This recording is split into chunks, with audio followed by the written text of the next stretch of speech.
Hello everyone, welcome to my channel Anesthesia Images and Notes. Today we are going to see about ASA Physical Status Classification.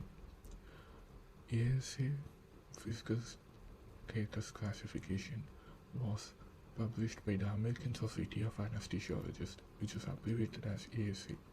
The purpose of this system is to assess and communicate a patient's pre-anesthetic medical comorbidities.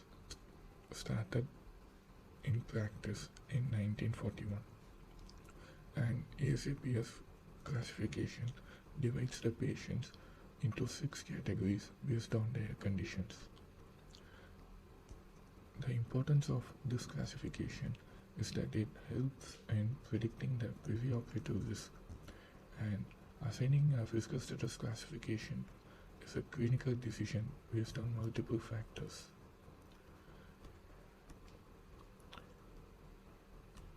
And now, as we go into the classification, ASA PS 1, that is, as I said earlier, it is divided into 6 different categories.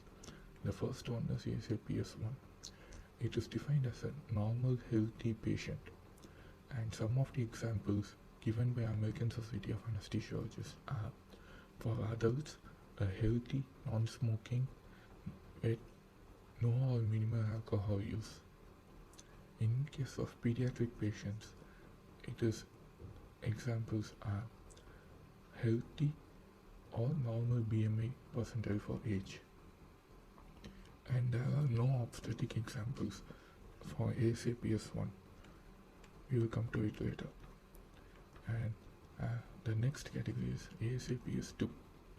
It is defined as a patient with mild systemic disease, and the adult examples are mild disease only with substantiated functional limitations, or current smoker or social alcohol drinker, pregnancy, obesity with BMI between 30 and 40, and a well-controlled diabetes mellitus or hypertension, and mild lung disease. And the pediatric examples are asymptomatic congenital cardiac diseases, well-controlled dysrhythmias, asthma without exacerbation, well-controlled epilepsy, non-insulin dependent diabetes mellitus, abnormal BMI percentile for age, mild or moderate obstructive sleep apnea, oncologic state in remission, autism with mild limitations. And the obstetric examples are normal pregnancy, because although pregnancy is not a disease, the altered physiological state makes it ASA PS 2 and not 1. And it also includes well-controlled gestational hypertension, controlled preeclampsia without severe features, and diet-controlled gestational diabetes mellitus. ASA PS 3 is defined as a patient with severe systemic illness.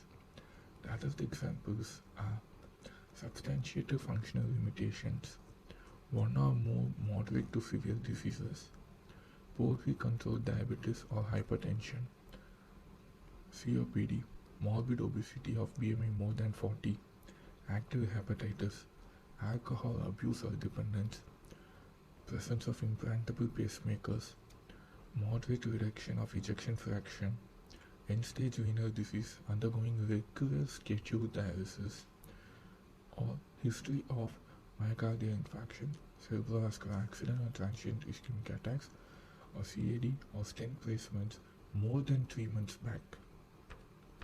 And the pediatric examples include uncorrected stable congenital cardiac abnormalities, asthma with exacerbation, poorly controlled epilepsy, insulin-dependent diabetes mellitus, morbid obesity, malnutrition, severe OSA or obstructive sleep apnea, oncological state, renal failure, muscular dystrophy, cystic fibrosis, history of organ transplantation, brain or spinal cord malformations, sympathetic hydrocephalus, premature infants with post-conceptual age of less than 60 weeks, autism with severe limitations, metabolic disease, difficult airway, long-term parental nutrition, full-term infants with less than 6 weeks of age, And obstetric examples include preeclampsia with severe features,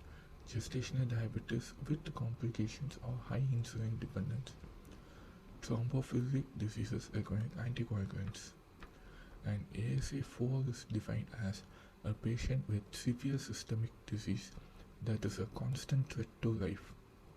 The adult examples are myocardial infarction or CVA or TA or CAD or stent placements within 3 months of duration, ongoing cardiac ischemia or severe valve dysfunction, severe reduction of ejection fraction, shock, sepsis, disseminated intravascular coagulation, end-stage renal disease or acute renal disease, not undergoing a regularly scheduled dialysis.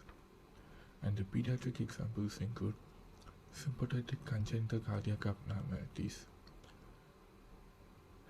congestive heart failure, active sequel of prematurity, acute hypoxic ischemic encephalopathy, shock or sepsis, disseminated intravascular coagulation, automatic implantable cardioverter defibrillators, ventilator dependence, endocrinopathy, severe trauma, respiratory distress, or advanced oncological states.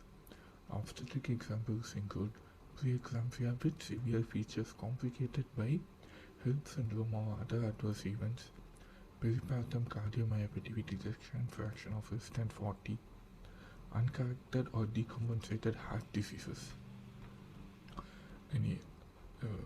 Class 5 is defined as a moribund patient who is not expected to survive without the operation.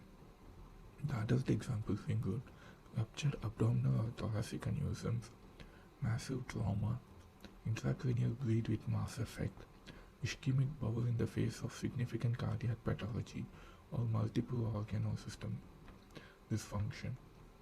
Pediatric examples include massive trauma, intracranial hemorrhage with mass effect, patient requiring ECMO, respiratory failure or arrest, malignant hypertension, decompensated congestive cardiac failure, hepatic encephalopathy, ischemic bowel of multiple organ dysfunction. In case of pediatrics, the only given example by American Society of Anesthesiologists is uterine rupture. As for the class 6, the definition is a declared brain dead patient whose organs are being removed for donor purposes.